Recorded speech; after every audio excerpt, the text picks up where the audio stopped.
वो डॉक्टर बनना चाहता था, लेकिन किस्मत उसे राजनीति में ले आई। वो हार गया, लेकिन उसी हार ने उसे बहुत मजबूत बना दिया।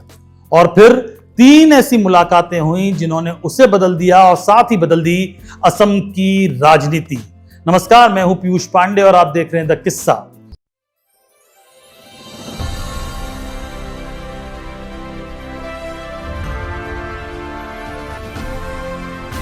द किस्सा विद पीयूष पांडे।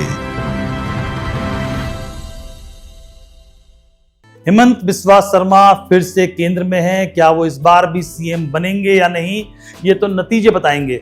लेकिन हेमंता के किस्से बहुत दिलचस्प हैं।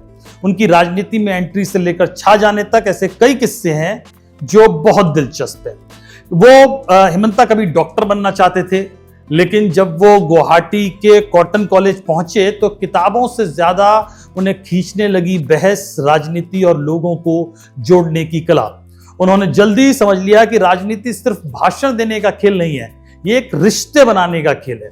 वो विरोधियों से भी बात करते थे, छोटे नेताओं से भी संपर्क रखते थे और धीरे धीरे उन्होंने एक मजबूत अपना नेटवर्क उस वक्त बना लिया था। वो आंदोलन का हिस्सा थे शुरू में, उनका शुरुआती झुकाव असम आंदोलन की तरफ था। लेकिन हेमंता ने जल्दी ही समझ लिया कि ये रास्ता नहीं चलेगा और उन्होंने रास्ता बदला और कांग्रेस की छात्र इकाई जो है एनएसयूआई, उससे जुड़ गए। वो एनएसयूआई में जनरल सेक्रेटरी तक मतलब एक्टिव भूमिका में रहे।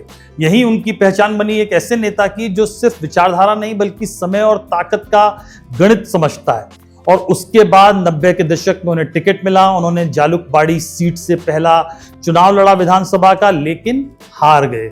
और कई बार होता है कि लोग हार मान लेते हैं और लोगों को लगता है कि अब ये आदमी नहीं चलेगा, लेकिन हेमंता ने किया उल्टा।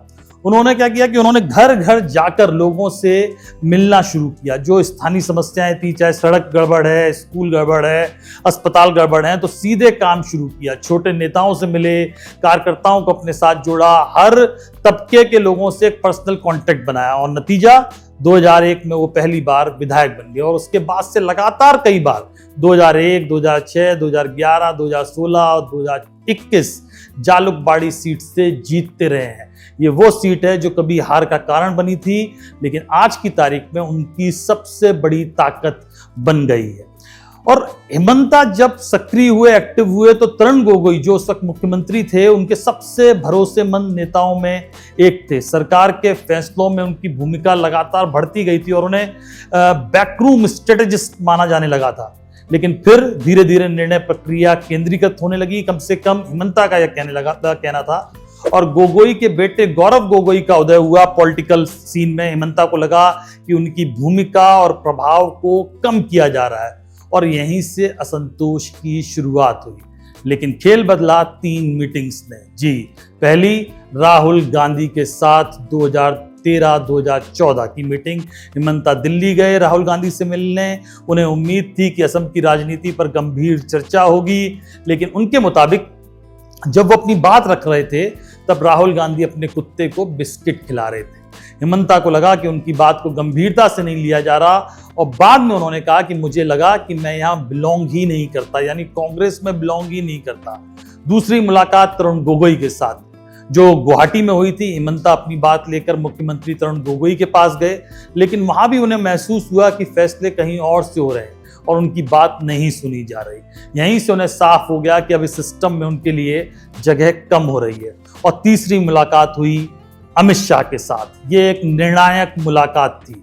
अमित शाह से जो उनकी मुलाकात हुई वो एक निर्णायक मुलाकात थी। ये सिर्फ एक मुलाकात नहीं थी, एक शुरुआत थी, नई शुरुआत थी। हेमंता ने नॉर्थ ईस्ट की पूरी राजनीतिक तस्वीर सामने रखी और यहीं से शुरू हुआ बीजेपी का नॉर्थ ईस्ट मिशन।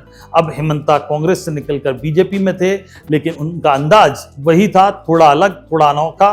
वो अचानक अस्पताल या स्कूल का निरीक्षण कर लेते हैं, छोटे नेताओं से सीधे संपर्क में रहते हैं, विरोधियों से भी रिश्ते बनाए रखते हैं और देर रात तक काम करने के लिए जाने जाते हैं, क्योंकि वो जानते हैं कि की राजनीति सिर्फ मंच पर नहीं, रिश्तों, टाइमिंग और प्रेजेंस में भी होती है। और इस बार भी उन्होंने चुनाव से पहले यही कहा कि वो कई सारे कांग्रेसी नेताओं के संपर्क में हैं। एक आध दो नेता तो ऐसे भी थे असम में जिन्होंने आखिरी मौके पर अपनी सीट छोड़ दी और कांग्रेस को मुश्किल में डाला।